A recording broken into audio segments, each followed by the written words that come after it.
Muslim tapi munafik, mereka yang menggerogoti. Begitu cara mereka merusak. Jadi yang merusak itu sebenarnya bukan orang kafir saja, bukan orang-orang orientalis saja Pak yang merusak gitu tuh. Siapa? Saudara kita sendiri, tapi jalurnya lewat mereka, kasih duit. Masih ingat kan nama yang terkenal sekarang? Siapa namanya? Abu Jad. Abu Jad parah betul itu Pak. Sampai berani orang bilang nifak munafik dia Pak. Sampai banyak orang sudah sekarang. Kenapa baru sekarang mereka bilang? Dari dulu memang. Udah dari dulu. Nah seperti itulah cara mereka merusak kita. Ada seorang orientalis. Orientalis itu artinya ada orang barat yang mempelajari Islam. Nah, itu namanya orientalis namanya. Jadi mereka mempelajari Islam tapi ada tujuannya. Tujuannya mencari titik kelemahan Islam. Dulu Pak, waktu saya sekolah di Yogyakarta, waktu saya sekolah di Jogja itu, saya pernah dulu Pak, tapi udah lama sekali itu, masuk ada salah satu perpustakaan. Dia perpustakaannya sederhana, tapi yang duduk di situ untuk nulis itu doktor, itu master, rata-rata orang-orang besar duduk di situ. Perpustakaannya itu kalau saya tak salah, mudah-mudahan masih ingat, namanya Kolose Ignatius namanya. Kolose Ignatius. Itu kita kalau mencari buku, itu kita tidak cari sendiri. Tuliskan aja judulnya di komputer tuh. Di komputer ada, tulis apa namanya, kasih kepada yang punya perpustakaan tadi atau pegawainya atau stafnya tadi, mereka yang carikan. Dari 1940-an Pak, 1950-an masih ada buku itu. Dan uniknya lagi Pak, kita diambilin bukunya itu. Nggak perlu ngambil sendiri, cukup tulis seberapa banyak buku yang kita butuhkan, nanti mereka yang ngambilin. Wah mantap Pak, itu pelayanannya bagus, sangat bagus sekali.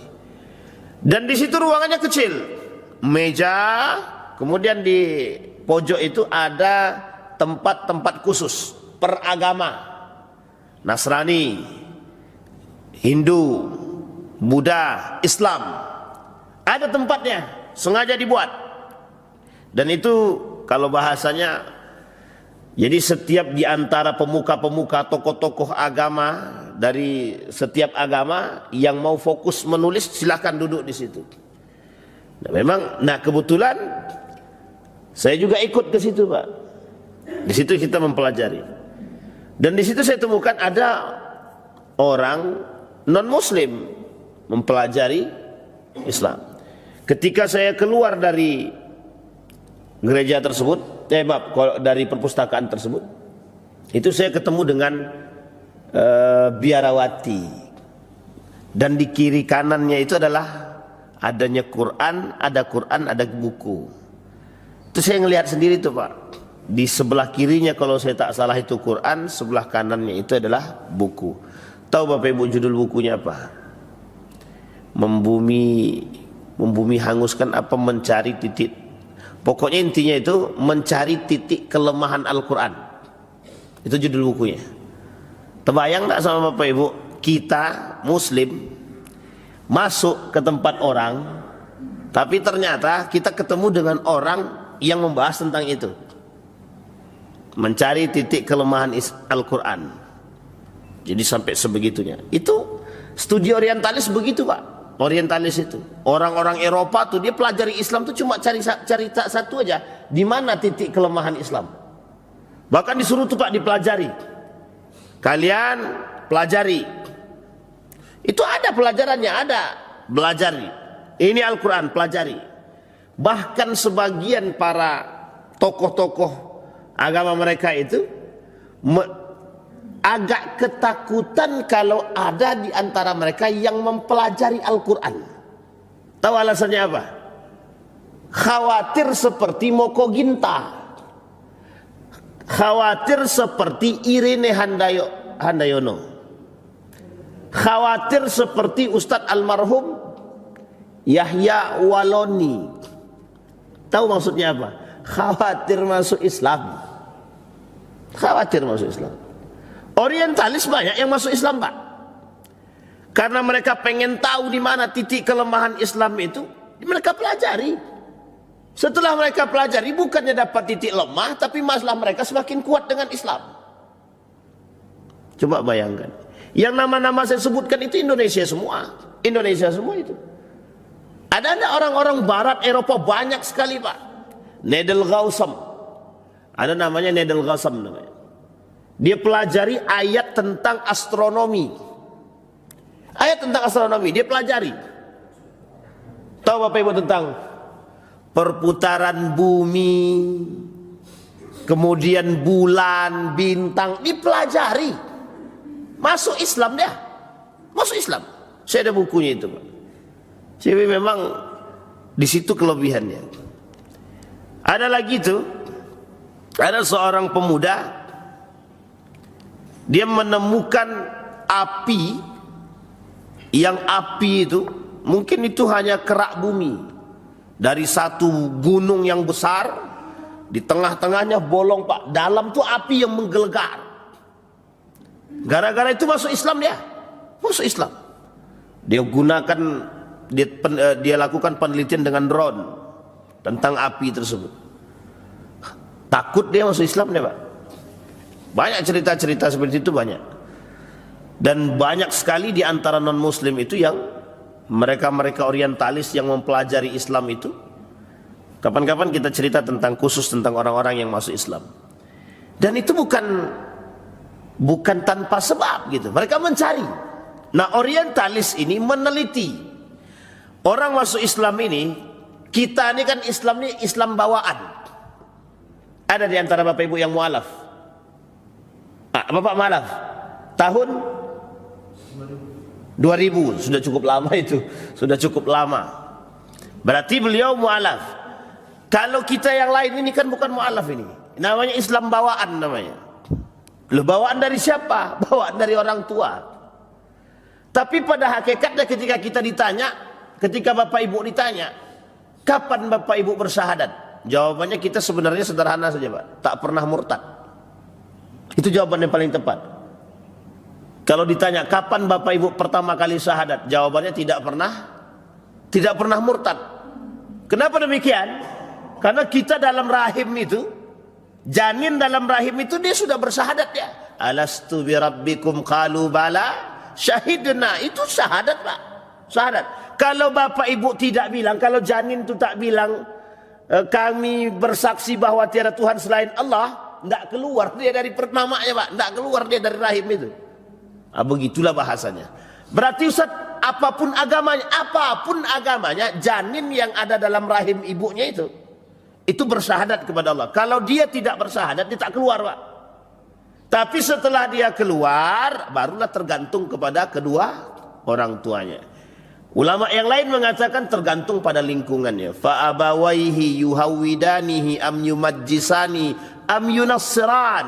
Itu tergantung, Pak. Tergantung pada lingkungannya, tergantung pada orang tuanya, tergantung kepada keluarganya. Dibawanya kemana? Bawa ke Ika. Itu tergantung kepada setelahnya. Tapi janin pertama yang berada dalam rahim ibunya sebelum dia keluar, satu perjanjiannya. Alastu birabbikum qalu bala syahidna. Itu yang tak boleh kita khianati. Sekalipun beliau ini mu'alaf, tapi sebelum lahir beliau ini ada perjanjian ikrar begitu. Itu dalam Islam begitu dia, Pak. Ada perjanjian ikrar. Kalau tidak ada perjanjian ikrar itu tidak bisa janin itu keluar, Pak. Karena yang kuasa mengeluarkan itu Allah. Nah, disinilah bahasanya. Setelah keluar baru tergantung kepada orang tuanya. Nah, kalau kita kan enggak, ya memang Islam bawaan. Nah, kalau beliau dulu mu'alaf, artinya beliau kembali bersyahadat. Bahasanya itu sebenarnya kembali bersyahadat. Dan itu yang disebut dengan fitrah. Fa'aqim wajhaka lid-dini hanifa fitratallah fataran nasa alaih. Jadi sebenarnya fitrah kita itu adalah agama. Fitrahnya manusia itu beragama, Bapak Ibu. Fitrahnya orientalis, ateis sekalipun itu fitrahnya beragama. Kami tak percaya Tuhan. Ketidakpercayaan dia terhadap Tuhan tersebut itu sebuah kepercayaan. Percaya, ini kalimatnya ya. Ateis itu kan tidak percaya Tuhan, tidak percaya. Ketidakpercayaan dia terhadap ketidakpercayaan tersebut, kepercayaan dia terhadap ketidakpercayaan tersebut itu adalah agama. Memang begitu bahasanya memang. Nah, kembali kepada orientalis tadi. Jadi Bapak Ibu memang sengaja mereka mempelajari itu, cari tahu Pak. Dicari tahu titik kelemahan Islam itu. Selemah-lemahnya di mana titik lemahnya. Sampai ketemu, pelajari. Makanya banyak dulu Indonesia ini ada namanya Saifuddin namanya. Tahu ya Saifuddin ya? Oh, Saifuddin keluar dari Islam diburuk-burukkannya Islam. Ada lagi saya temukan itu perempuan mengaku paling pandai, mengaku dia pandai betul loh. Baca Quran aja tak betul. Saya ini lama di Islam dan saya keluar dari Islam karena saya tak percaya lagi dengan Al-Quran. Nah, ini bahasa itulah. Ini sebenarnya bahasa kristologi. Kalau yang begini-begini ini Pak kajiannya kajian kristologi. Oh, kapan waktu di Riau ini penting, kajian kristologi itu penting. Cari orang yang mengerti betul. Oh, itu seru Pak kalau kajian kristologi itu merinding aja kita bawaannya Pak. Pengennya ya, ya bukan berantem untuk apa bukan, tapi kita pengen tahu betul. Benar Pak. Dulu waktu saya tinggal di Yogyakarta itu, pokoknya kalau di Jogja itu saya cukup ada pengalaman sedikit meskipun tak banyak tapi lumayan Pak. Saya pernah beberapa kali berdiskusi dengan teman-teman Nasrani waktu di Yogyakarta itu. Dan itu indah, kita menemukan kehebatan Islam tersebut. Nah, kembali kepada poin tadi. Bayangkan Pak, Ali bin Abi Thalib, tahu Ali bin Abi Thalib ya? Berdiskusi dengan 6 orang pendeta. 6 orang pendeta. Datang 6 orang ini ke 6 orang kalau saya tak salah itu. 6 dalam datang kepada Umar bin Khattab. Ketika itu khalifahnya Umar bin Khattab. Datang kepada Umar bin Khattab bertanya tentang Islam. Ditanya tentang Islam. Umar bin Khattab nih dia jujur pula. Apa kata Umar bin Khattab? Kalau berantem kalian 6 orang nih lawan aku sendiri kata dia. Kalah kalian nih. Kurang banget nih kata dia. Cuma karena kalian pertanyaannya akademik katanya, ilmiah. Apa jawaban Umar bin Khattab? Ini karena kejujuran ya. Ada yang lebih berhak melawan kalian. Yang lebih berhak dipanggillah tuh Ali bin Abi Thalib. Makanya dalam sisi orang Syiah ini, Ali ini disebut dengan anna madinatal ilmi huwa aliyu babuha. Nah, jadi itu dah penjulukan Ali itu di situ. Ali itu dianggap sebagai gerbangnya ilmu. Anna madinatal ilmi huwa aliyu babuha. Siapa lagu siapa Bapak Ibu? Ada yang tahu lagu siapa ini? Ada yang tahu Pak lagu siapa? Haddad Alwi. Ini Haddad Alwi yang buat lagu. Madinatul ilmi, kotanya ilmu. Nah, gerbangnya aliyu babuha katanya. Ali lah gerbangnya itu. Jadi tapi memang secara pengakuan para sahabat, Ali memang cerdas, Ali memang pintar. Ali termasuk salah satu di antara sekian banyak para sahabat yang pertama membuka halaqah kajian seperti ini. Cuma waktu itu tidak pakai meja dia, pakainya duduk di atas lantai. Kita sekarang karena perkembangan, ya udah kita ngikut aja. Tahu Bapak Ibu siapa orang yang di Indonesia yang pertama kali pakai meja begini, yang buat di Indonesia ini ngaji seperti begini, itu ada mejanya siapa yang buat? Ahmad Dahlan. Tahu Bapak Ibu Ahmad Dahlan kan? Siapa Ahmad Dahlan itu? Pendiri Muhammadiyah. Tahun berapa berdirinya Pak? 1912. Kenapa Ustaz tahu? Orang Muhammadiyah. Kan begitu ceritanya. Jadi itu kan ditentang, ini yang begini-begini ditentang. Tapi memang pernah dikatakan oleh Imam Al-Ghazali, bukan Imam Al-Ghazali. Pokoknya ada ulama-ulama. Kalau saya tak salah ingat itu Imam Al-Ghazali bilang. Salah satunya meja ini itu menghilangkan ketawaduan, kata mereka. Ini kajian sufi. Jadi salah satu menggunakan meja tersebut bisa menghilangkan, meskipun tidak menghilangkan secara utuh, tapi bisa ada kemungkinan bisa menghilangkan ketawaduan. Kenapa begitu? Merasa lebih tinggi daripada bapak-bapak. Makanya ada ustadz yang naik ke atas kursi meja, dia bilang begini, maaf Bapak Ibu saya di atas ya gitu. Itu ada alasan Pak. Mengapa dia mengatakan demikian? Karena dia tak mau terlihat lebih tinggi hanya karena umur lebih muda. Bisa dipahami Bapak Ibu ya? Kembali kepada poin tadi. Itu Ali Pak. Sehingga dijawab sama Ali Pak 6 pertanyaan tersebut. Apa yang terjadi? Kata Ali sebelum jawab kita tantang dulu. Harus ada timbal balik. Saya kasih. Kalau saya bisa jawab, Anda masuk Islam. Kalau Anda tidak mau menerima tantangan, tak usah saya jawab. Begitu Pak. Ditantang. Apa jawabannya? Sangat yakin sekali. 6 pendeta ini, dia bilang sangat yakin dia. Sangat yakin sekali. Bahwa Ali tak bisa jawab. Siap. Dengan gagahnya. Ternyata Ali bisa jawab semua. 6 pertanyaan yang rumit. Bahkan Umar bin Khattab aja geleng-geleng. Akhirnya masuk Islam tuh Pak, 6 tersebut. Jadi orang yang mempelajari Islam dan orang yang mempelajari Al-Quran mesti akan menemukan titik Pak. Titik di mana mereka merasa bahwa apa yang disampaikan oleh Al-Quran itu sesuai dan benar. Inilah alasan mengapa Al-Quran itu dikhawatirkan jika dipelajari oleh kelompok-kelompok tertentu. Makanya Bapak, beberapa para pendeta itu melarang mereka mempelajari Al-Quran.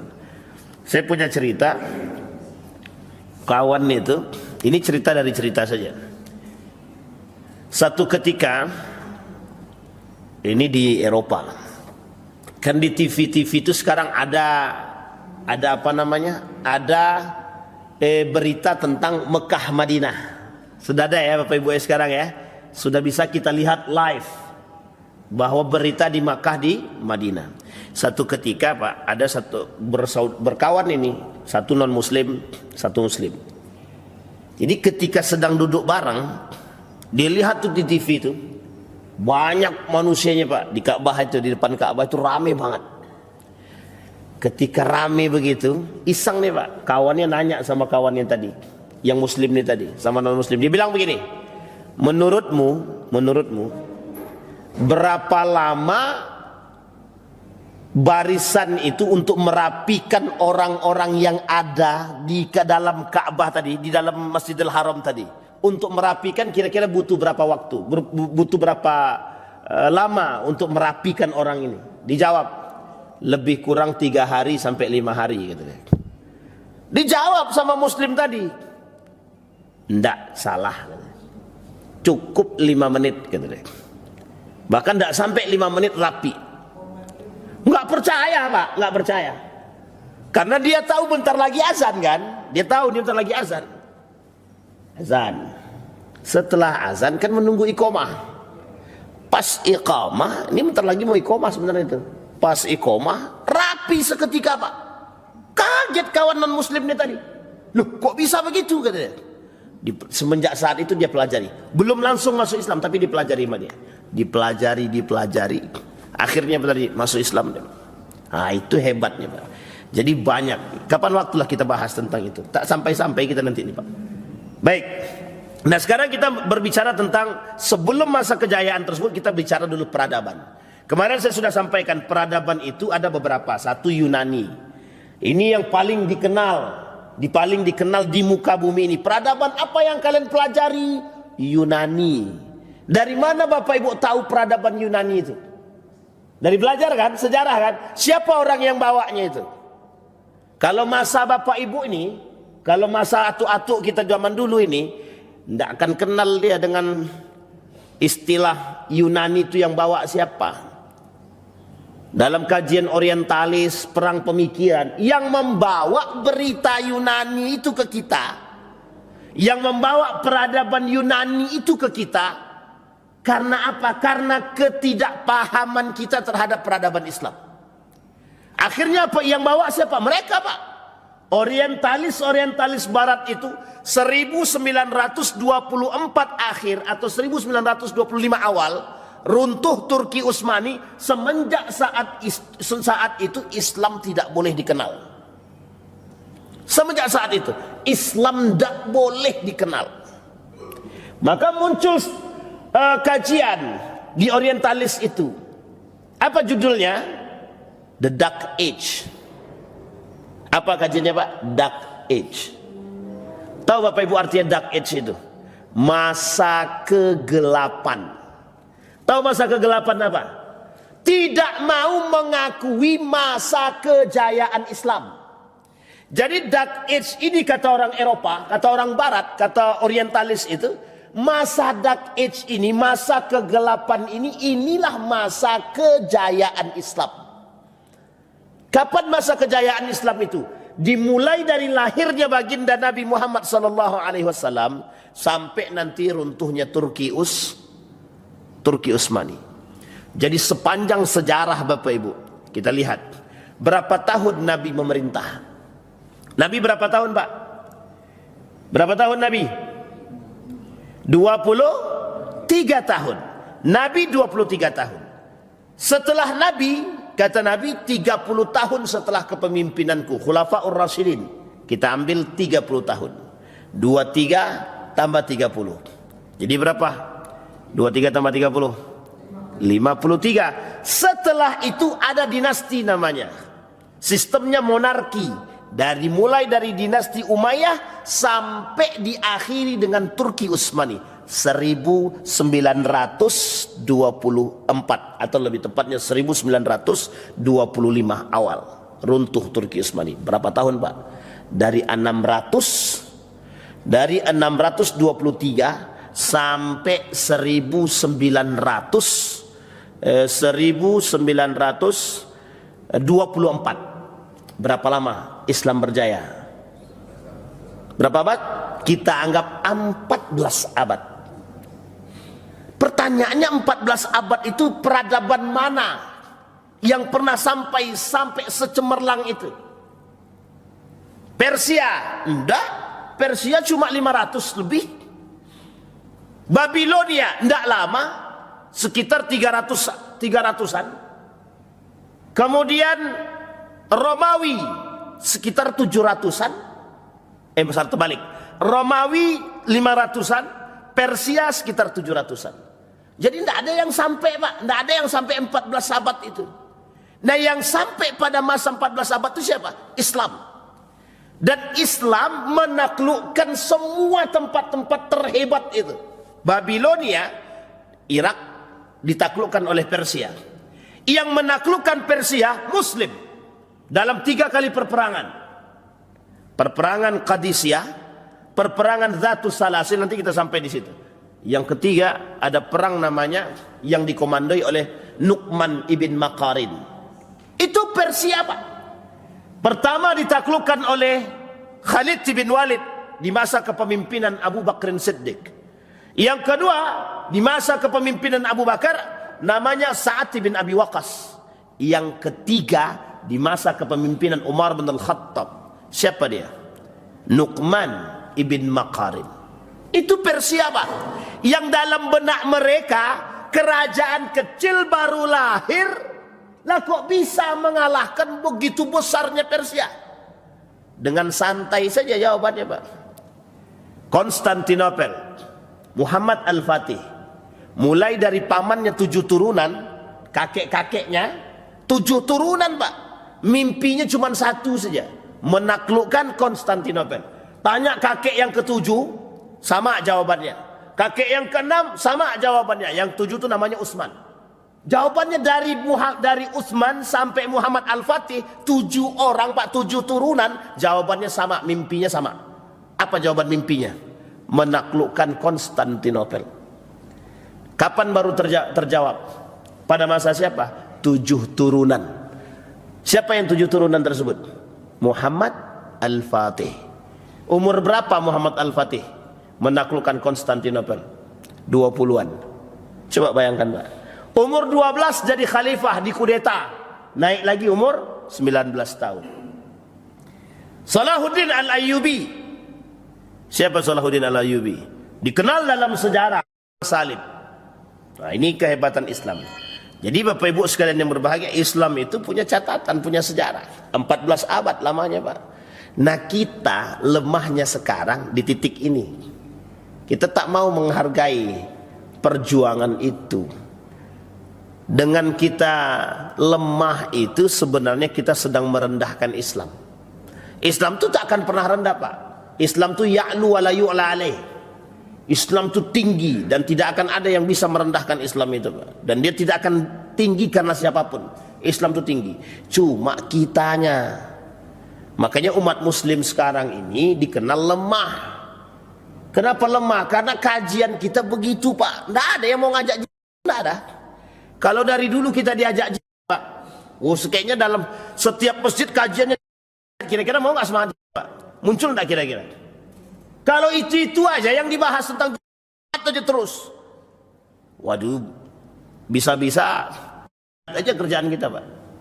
Makanya Pak, ketika resolusi Kiai Haji Hashim Al-Asy'ari itu dibuatnya resolusi fatwa tentang, tak ada satupun yang tidak mau, Pak. Semuanya mau. Itu kemerdekaan Republik Indonesia. Ketika perang dengan penjajah, keluar tuh perintah. Semua ulama di Jawa Timur itu menunggu perintah. Apa perintahnya? Fatwa. Fatwa dari siapa? Kiai Haji Hashim Asy'ari. Dikeluarkanlah fatwa tersebut, Pak. Semua pesantren-pesantren di Jawa itu, Pak, menunggu perintah tersebut. Mau semua. Begitulah Islam ini kuatnya di situ. Maka kata orang orientalis, bahkan oleh raja-raja Eropa ketika itu, kalau kita berperang dengan Islam, kalah kita. Kalah. Raja Louis namanya. Apa kata Raja Louis ketika ditawan tuh? Dalam tawanan itu dia bisa bikin surat, Pak. Dalam surat itu dia tulis. Apa kata tulisannya? Kalau berperang dengan Islam, kita ajak berkelahi dia, itu tidak menang kita tuh. Pasti tak menang katanya. Saking tahunya dia bahwa umat muslim itu kalau diajak, nih paham ya, kalau diajak tidak akan minder. Tapi apa yang harus kita lakukan, kata orientalis tersebut, kata Raja Louis tadi? Rusak otak mereka. Nah, bagaimana cara merusaknya? Nah, disitulah Bapak Ibu, ketika Turki Utsmani runtuh tadi, kebencian mereka merasa menang. Perang Dunia Pertama menang, merapat dan lain sebagainya, Perancis, Jerman. Singkat cerita Bapak Ibu, disitulah tertulis kebencian mereka terhadap Islam harus mereka lakukan secepat mungkin rubah. Di Turki tidak boleh azan pakai bahasa Arab, azan pakai bahasa Turki. Terbayang tidak sama Bapak Ibu? Pernah tidak terjadi di Indonesia nih azan tidak usah pakai bahasa Arab? Pernah terbayang nggak? Pernah Pak dulu di Indonesia nih azan ngaji nggak boleh pakai mic luar. Itu aja kita udah hebohnya bukan main kan? Sampai kita mohon maaf, kita caci maki itu Pak menterinya itu. Tahu Bapak Ibu siapa yang mengeluarkan ini dulu? Masih ingat nggak siapa dulu? Pak Yusuf Kalla. Pada masanya Pak. Dewan Masjid Indonesia nih beliau ini dulu. Dari dulu sampai sekarang kayak ketua Dewan Masjid Indonesia. Beliau dulu Pak, dulu. Itu enggak boleh, jangan gangguin orang, kalau mau ngaji aja. Ramadan enggak boleh mic luar, enggak boleh. Sampai sebegitunya keluar perintah enggak boleh mic luar. Harus mic dalam aja. Begitu Pak dulu. Ngaji enggak boleh. Kalau mau ngaji udah enggak usah pakai mic. Kalau perlu mic itu pas azan aja udah tutup. Begitu. Mereka katakan orang banyak yang sakit telinga terganggu dia dengan ngaji. Setelah kita lakukan, saya pernah melakukan penelitian Pak, bukan penelitian sebenarnya. Kita uji coba Pak. Kita uji coba. Apa uji cobanya? Kita tanya sama orang-orang kafir Pak, non muslim itu, yang sekeliling masjid itu. Pernah di salah satu tempat lah, pokoknya di Jawa itu.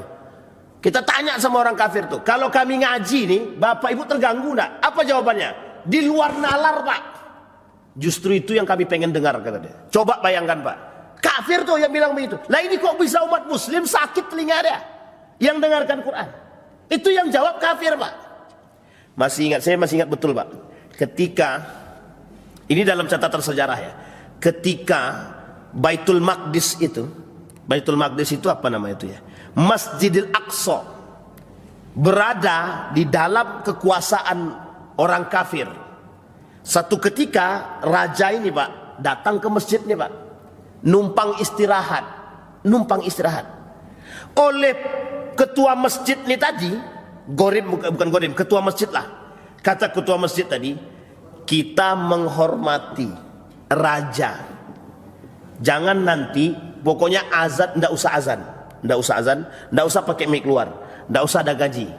Kalau mau sholat ya udah sholat aja seperti biasa, langsung qomat saja. Nggak usah pakainya, pokoknya ndak usah ngaji, langsung qomat aja. Ini rajanya udah sampai Pak. Kalau rajanya nanti istirahat, ternyata benar Pak, datang rajanya numpang istirahat, mau istirahat. Akhirnya nggak ada azan, nggak ada ngaji. Siapa yang ditegur? Yang ditegur ketua masjidnya Pak. Siapa yang negur? Rajanya Pak. Apa kata rajanya? Loh kenapa nggak ada? Kenapa nggak ada azan? Kenapa nggak ada yang ngaji? Kenapa nggak pakai mic? Dijawab, kami menjaga raja. Toleransi kan? Toleransi. Maksudnya toleransi. Tahu nggak jawaban raja tadi apa? Aku kesini nih justru mau dengar itu, kata dia. Kalau aku nggak mau dengar itu masih banyak tempat yang lain, kata dia. Begitu Pak. Artinya sebenarnya siapa yang sakit? Orang munafik. Muslim tapi munafik. Mereka yang menggerogoti. Begitu cara mereka merusak.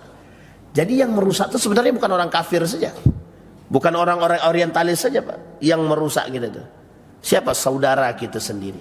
Tapi jalurnya lewat mereka. Kasih duit. Masih ingat kan? Nama yang terkenal sekarang. Siapa namanya? Abu Jahal. Parah betul itu Pak. Sampai berani orang bilang nifak, munafik dia Pak. Sampai banyak orang sudah sekarang. Kenapa baru sekarang mereka bilang? Dari dulu memang. Udah dari dulu. Nah seperti itulah cara mereka merusak kita. Jadi cara mereka merusak kita itu begitu Pak.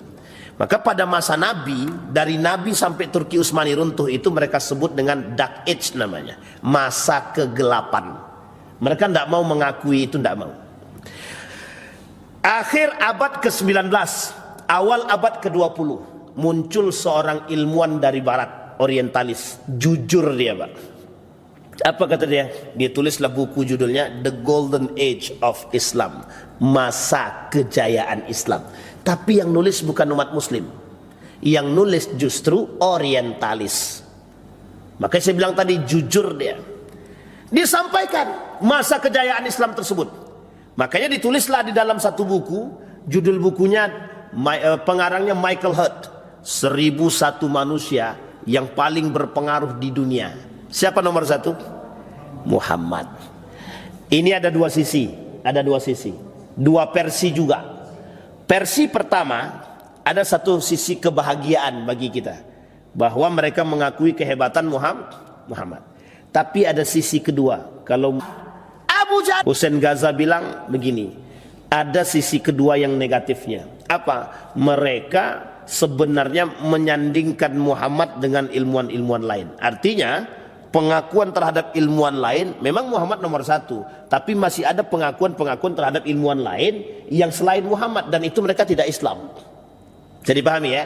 Nah, tapi terlepas dari dua sisi tersebut, setidaknya pengaruh Nabi tersebut, pengaruh baginda Nabi Muhammad SAW 14 abad itu tak bisa disia-siakan Pak. Begitu dia poinnya. Kembali kepada poin tadi. Jadi di situ Pak. Jadi kalau kita tidak bangga dengan Islam itu sebenarnya rugi. Rugi kita. Dibuka oleh Nabi. Ketika Nabi membuka Islam dengan risalahnya, dengan risalah kenabian. Islam, agama, diakuilah kebenarannya oleh orang-orang Quraisy, cuma gengsi tidak mau masuk Islam. Saya pernah ceritakan di sini kan, bahwa Abu Jahal, Abu Sufyan, Abu Lahab, mereka ngintil. Ngintil itu bahasa Jawa. Bahasa Indonesianya ngintip. Mengintip Nabi baca Quran. Seneng dia. Itu orang kafir tuh Pak.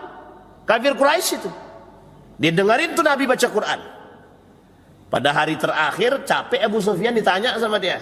Abu Sufyan, Abu Jahal, kata Abu Sufyan, sebenarnya yang dikatakan Muhammad itu benar apa salah? Benar, wallahi betul, kata dia. Terus kenapa kau tak mau masuk Islam? Kenapa tak ikut ajaran Muhammad? Gengsi lah. Dari kabilah Muhammad ada Nabi, aku tidak, kata dia. Itu masalahnya Pak. Jadi tidak mau masuk Islam itu gara-gara gengsi.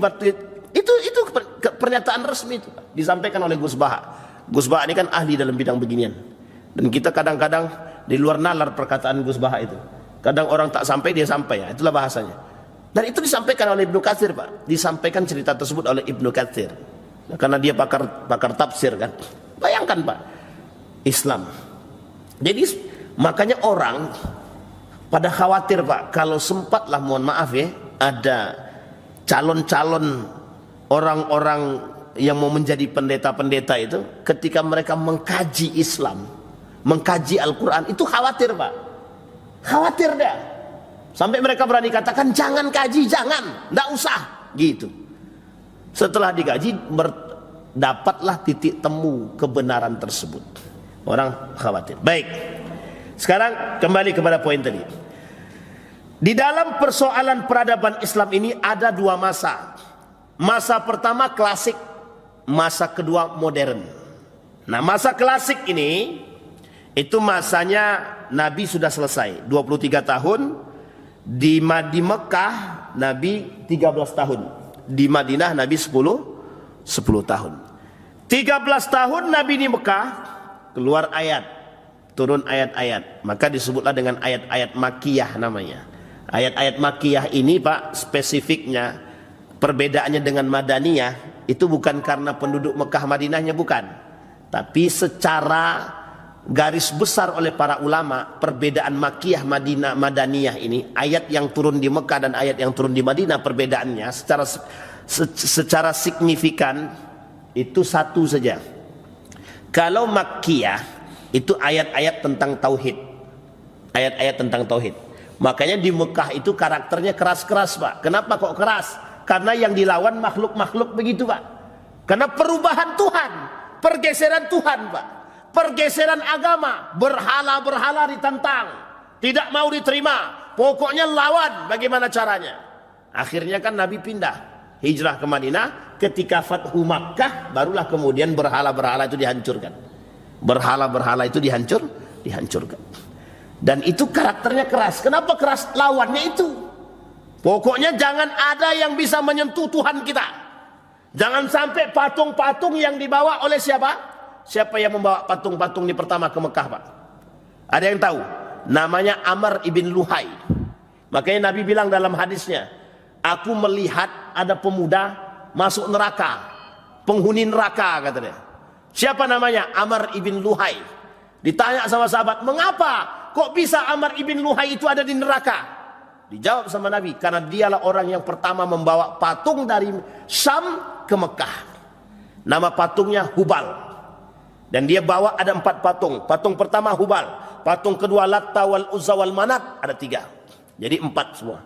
Jadi patung pertama Pak, pertama kali Mekah menyembah berhala itu gara-gara itu makhluk itu tadi. Tapi cerdas dia Pak, cerdas. Berdagangnya pintar, dihormati pimpinan kaum. Namanya Amr ibn Luhai, yang bawa pertama kali berhala itu ke Mekah, ke Ka'bah itu. Dilawan Pak. Makanya kenapa orang Mekah itu ada agama namanya paganisme. Apa namanya? Paganisme. Dan ini adalah agama kepercayaan nenek moyang kata mereka. Padahal kalau dirunut-runut ke atas di Mekah itu agama kepercayaan nenek moyang mereka apa? Agamanya Ibrahim dan Ismail. Nah, ini pergeseran. Kita singgung sedikit persoalan ini ya. Sebelum Nabi Muhammad lahir, dimulai dari Ibrahim dan Ismail. Antara Ibrahim dan Ismail ke Nabi Muhammad itu jaraknya 5.000 tahun lebih. Berapa tahun namanya? Berarti berapa abad tuh? 50-an ya? 50-an lebih. Dari Nabi Ismail sampai ke baginda Nabi Muhammad sallallahu alaihi wasallam. Kira-kira jauh nggak tuh Pak? Ya jauh banget lah Ustaz. Oh iya, paham saya kalau jauh itu jauh. Dari Nabi Isa ke Nabi Muhammad 500 tahun lebih. Berarti berapa abad? 5 abad lebih. Itu sudah lama tuh, sudah sangat lama sekali. Jadi selama dari Nabi Isa ke Nabi Muhammad 500 tahun itu hampir kehilangan Nabi, tidak ada Rasulnya. Karena beda tempat kan. Nabi Isa, Nabi Muhammad, kemudian Nabi Ismail. Itu jauh Pak jaraknya. Ismail ke Nabi Muhammad, Ishak ke Isa. Dari Ishak ini banyak Nabi Pak. Nabi semua. Pokoknya nabi itu dari Ishak, dari jalur Ishak. Sampailah Nabi Isa, itu terakhir dari jalurnya Ishak. Tapi dari jalurnya Ismail, tidak ada nabi selama 5.000 tahun tersebut. Lahirlah seorang nabi yang bernama Muhammad. Singkat cerita, di Mekah itu tempat tinggalnya Ismail ini, di Mekah itu agama yang dibawa, ajaran yang dibawa Ibrahim, ajaran Ibrahim dan Ismail di Mekah. Ingat tempatnya Mekah, yang ketika itu dinamakan dengan Hijaz namanya. Hijaz. Kapan berubah dari Hijaz ini? Dari Hijaz ini menuju nama sekarang Makkatul Mukarramah dan Madinatul Munawwarah, itu setelah pada masa Turki Utsmani. Jadi bukan pada masa dahulu. Masa dahulu namanya Hijaz. Nanti kerajaan Saudi Arabia yang merubah. Kerajaan Saudi Arabia yang berubah. Berubah dari namanya Makkatul Mukarramah, Madinatul Munawwarah. Dulu namanya Hijaz. Hijaz itu Makkah, Madinah dan sekitarnya. Makanya ada namanya Gubernur Hijaz. Nah, siapa Gubernur Hijaz ketika itu di masa Turki Utsmani? Namanya Syarif Hussein. Siapa Syarif Hussein itu? Keturunan Nabi. Sebelum siapa? Sebelum Al-Saud Ibnu Saud yang mendirikan kerajaan Saudi Arabia. Jadi Saudi Arabia itu berdiri atas nama siapa? Nama penguasanya.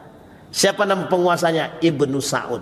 Dibuatlah nama kerajaannya Al-Mamlakatus Al-Arabiyah As-Saudiyah, kerajaan Saudi Arabia. Gitu ceritanya, Pak. Itu sejarah itu, Pak.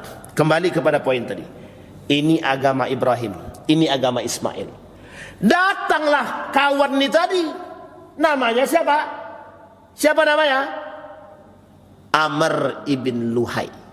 Dibawalah patung dari Syam. Dibawa patung dari Syam, dibawa ke Mekah. Dipasang di sisi kanan Ka'bah. Nama patung itu atau berhala tersebut namanya Hubal. Dipelajarilah mantra-mantra.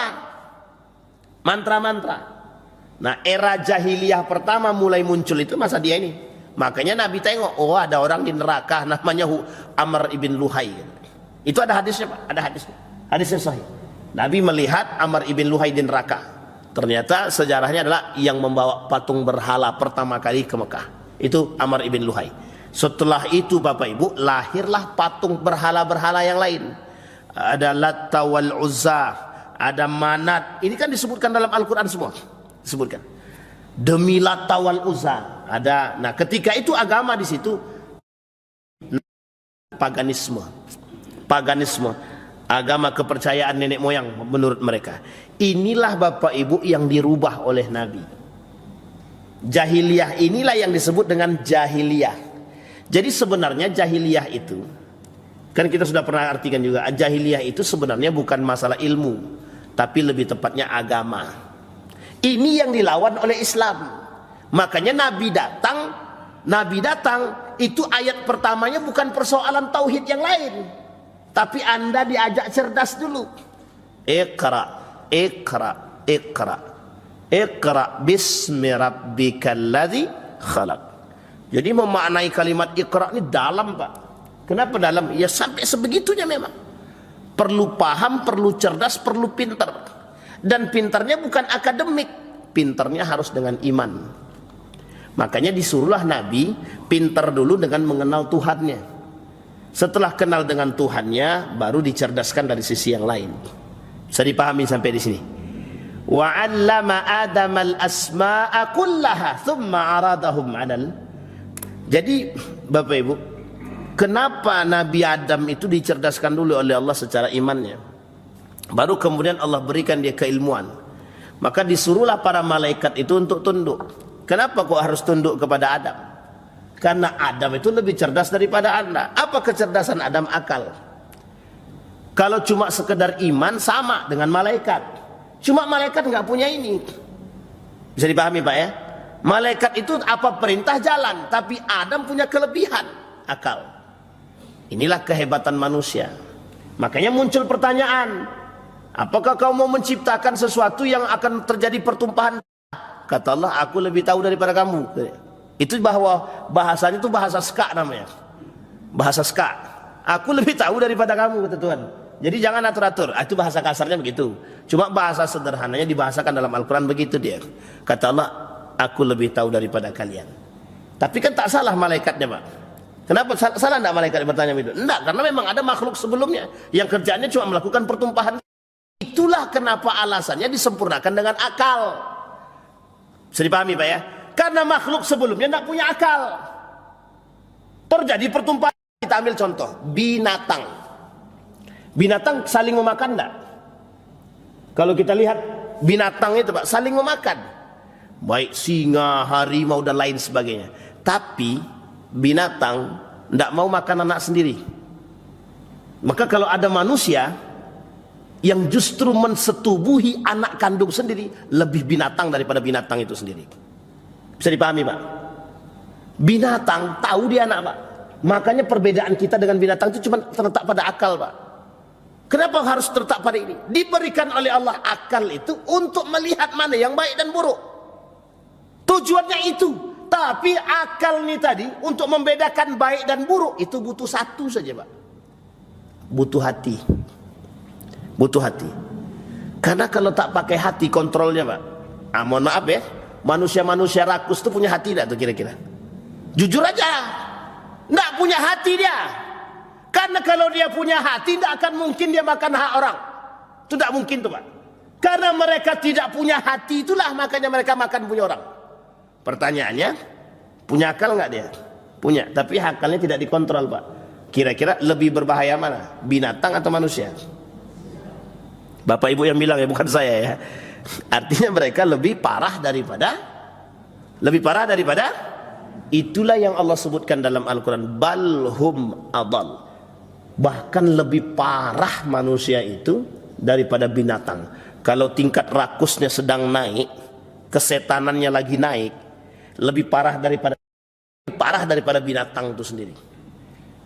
Jadi Ustaz ini main binatang-binatang aja, memang begitu keadaannya bagaimana? Masa kita mau halus-halus, oh dia malaikat, mana bisa? Tapi banyak sekarang Ustaz, mereka yang baik-baik itu baik, manipulatif namanya, manipulasi. Itu bahasa gaulnya, kalau bahasa Dasat Latif, pencitraan yang munafik namanya. Jadi kata Dasat Latif ya, pencitraan itu ya kemunafikan katanya, yang nyata. Sepakat Bapak Ibu? Berarti bukan berarti orang-orang yang pencitraan munafik semua ya. Ya wallahu alam lah. Bisa jadi iya, bisa jadi tidak. Baik, kembali kepada poin tadi. Maka Nabi yang diutus. Kenapa Nabi diutus? Kemudian diturunkan ayat. Ayat yang pertama diturunkan adalah Iqra bismi rabbikal ladzi khalaq. Orang perlu kenal dulu dengan Tuhan. Cerdasmu, cerdas dengan iman dulu. Jangan main cerdas ilmu aja. Karena dulu sebelum Islam datang itu sudah banyak, Pak. Ada orang pintar, Aristoteles, Plato, yang dianggap oleh mereka ini peradaban Yunani yang cerdas. Jadi Bapak Ibu, perlu Bapak Ibu pahami, pergeseran peradaban Islam oleh orientalis itu sengaja biar kita tidak kenal peradaban Islam. Saya ulangi sekali lagi. Mengapa peradaban Yunani yang dikenalkan kepada kita, kemudian peradaban Barat langsung meloncat? Dari Yunani itu tidak langsung ke Barat, Pak. Tidak langsung ke Eropa. Tapi ke Islam dulu. Ke Islam dulu. Jaraknya jauh, Pak. 14 abad. 14 abad. 1000 pada masa baginda Nabi 600 sekian. Itu jauh jaraknya, Pak. Jauh banget. Kenapa mereka tidak mau mengakui? Rasa sakit hati ketika Islam berkuasa. Mulai dari masa Nabi sampai Turki Utsmani. Kenapa kok mereka harus sakit hati? Ketika Romawi, kita bicara Romawi, Pak. Ketika Romawi ditaklukkan oleh Islam, semenjak saat itulah mereka sakit hati dengan Islam. Ada Romawi, ada Spanyol. Spanyol meliputi Eropa. Di situ ada Ratu Isabella, di situ ada Raja Ferdinand. Raja Ferdinand dan Ratu Isabella menikah cuma untuk tujuannya satu saja, biar bisa melawan Islam. Coba bayangkan. Hancur, Pak, hancurlah Spanyol itu Andalusia. Tersisalah satu kerajaan kecil namanya Granada. Nah, nanti kita ceritalah. Ini sini cuma cerita-cerita aja Bapak Ibu. Yang namanya cerita-cerita pagi hari namanya. Untung Bapak Ibu tidak puasa kan gitu. Salah, puasa. Untung Bapak Ibu puasa gitu kan. Jadi bawaannya agak lapar-lapar sedikit kalau ada cerita begini Pak. Karena memang ini bahasannya cerita. Tidak ada yang lain. Memang cerita. Tapi kenapa perlu disampaikan? Satu aja alasannya. Biar kita tidak lupa sejarah. Yang kedua, biar Bapak Ibu punya semangat. Biar kita nih paham bahwa mohon maaf, hidup ini Pak perjuangan. Kalau cuma kelahi dengan gara-gara, mohon maaf ya, kalau cuma kelahi gara-gara masjid, capek kita Pak. Cuma gara-gara masjid kita kelahi Pak. Nah, itulah bahasa yang cocok disampaikan. Orang sudah sampai ke bintang, kita masih kelahi masjid Pak. Nah, itu bahasa itu cocok untuk kita pakai kalau sekarang. Kalau dulu tidak cocok Pak, kalau sekarang cocok. Kenapa? Capek kita Pak cuma berkelahi gara-gara masjid. Tapi mohon maaf, kita tak pernah berpikir untuk yang lebih. Dengan kita takut, dengan orang kafir kita takut, dengan sesama muslim kita, kalau bahasa sekarang namanya apa? Berani di kandang. Apalagi namanya? Penakut keluar tapi berani di kandang. Itulah bahasa. Terserahlah bagaimana istilahnya, terserahlah pokoknya. Pandai-pandailah. Sampai di sini bisa dipahami Bapak Ibu ya. Baik. Nah, sampai kita pada masa Nabi Muhammad SAW. Di masa Nabi Bapak Ibu banyak pertempuran. Termasuklah salah satunya perang Badar, perang Uhud, perang Khandaq. Semasa Nabi hidup banyak perperangan yang terjadi. Alhamdulillahnya ada satu ayat yang sangat cocok untuk kita pahami. Ini tolong ditadaburi betul Pak. Kam min fi'atin qalilatin ghalabat fi'atan katsiratan biiznillah. Kelompok yang sedikit, kalau mereka sandarkan semuanya kepada Allah dengan izin Allah, pasti akan bisa mengalahkan kelompok sebesar apapun dia. Bisa dipahami ya Bapak Ibu ya. Ini ayat turun kepada Nabi dalam perang Badar, perang Uhud, perang Khandaq. Karena pada saat itu, pada masa Nabi, jumlah umat muslim sedikit. Sekarang kita balik keadaannya. Berapa banyak jumlah umat muslim sekarang? Terbanyak, paling besar, agama terbesar di dunia. Dengan jumlah pengikut yang sangat drastis. Kalau kita rujuk ke Indonesia, ini umat muslim di Indonesia terbesar nomor 1 di dunia. Terbanyak nomor 1 di dunia. Tapi mengapa berada dalam penindasan, berada dalam kelemahan? Itu pertanyaan kita bersama. Ternyata bukan hanya di sini, di mana-mana. Mengapa jumlah umat muslim yang besar tak mampu mengalahkan sedikit? Tidak lebih dari 5 juta. Tak lebih daripada 5 juta jumlahnya Pak. Sedunia ini tak lebih dari 5 juta. Artinya banyak apa sedikit? Sangat sedikit sekali. Pertanyaannya, mengapa mereka berkuasa? Mengapa mereka lebih kuat? Kira-kira yang percaya dengan ayat tadi siapa? Kitakah yang seharusnya percaya atau mereka? Kam min fi'atin qalilatin ghalabat fi'atan katsirah. Bisa kata Allah, dengan jumlah yang sedikit mengalahkan yang besar. Bisa sangat. Kata Nabi, satu saja, yakin saja. Sampai banyak sekali perkataan-perkataan para sahabat kepada anggota-anggota mereka. Maju, kalau kita balik, mundur, tenggelam kita. Maka dibakarlah kapal tersebut. Dalam medan perang tadi, kapal dibakar. Maka dibuat begitu. Biar apa? Nah, kita sekarang ini perlu begitu. Perlu begitu. Cuma kita lebih enak di rumah dengan AC dan televisi dan HP dan makan senang. Yang penting gulai ayam, asam pedas tetap tersedia. Yang lain mau mati, lantaklah. Begitulah umat muslim sekarang. Bisa dipahami Bapak Ibu? Baik.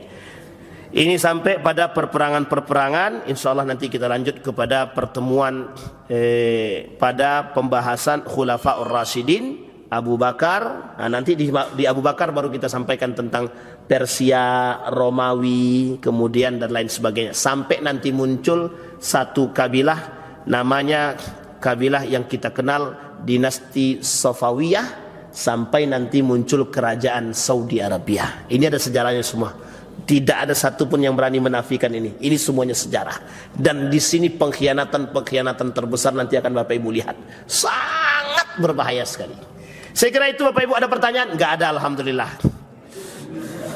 Ustaz nih kayak gitu terus Pak ya. Ada pertanyaan Bapak Ibu? Enggak ada, cukup? Baik, kita berdoa kepada Allah. A'udzubillahi minasyaitonirrajim. Bismillahirrahmanirrahim. Hamdas syakirin, hamdan naimin, hamdan yuwafi ni'amahu wa yukafi'u mazidah. Ya Rabbana lakal hamdu kama yanbaghi li jalali wajhikal karim wa azim sultanik. Allahumma faqihna fid din wa alimna ta'wil. Allahumma ighfir lana dhunubana wa kaffir 'anna sayyi'atina wa tawaffana ma'al abrar ya aziz ya ghaffar ya rabbal alamin. Allahumma ighfir lahum warhamhum wa'afihim wa'fu 'anhum wa akrim nuzulahum wa wasi' madkhalahum waj'alil jannata maswahum ya arhamar rahimin. اللهم ألف قلوبنا بالإيمان والإسلام اللهم ألف قلوبنا بالإيمان والإسلام اللهم ثبت قلوبنا بالإيمان والإسلام يا أرحم الراحمين اللهم افتح لنا أبواب رحمتك أبواب النعمة أبواب البركة أبواب التوبة وأبواب النعم يا ذا الجلال والإكرام اللهم اغفر لهم وارحمهم وعافيهم واعف عنهم وأكرم نزولهم ووسع مدخلهم واجعل الجنة مثواهم اللهم اختمنا بالصالحين ربنا هب لنا من الصالحين ربنا هب لنا من أزواجنا وذرياتنا قرة أعين واجعلنا للمتقين إماما رب اجعلني مقيم صلاتي ومن ذريتي ربنا وتقبل دعاء ربنا آتنا في الدنيا حسنة وفي الآخرة حسنة وقنا عذاب النار والحمد لله رب العالمين. السلام عليكم ورحمة الله وبركاته.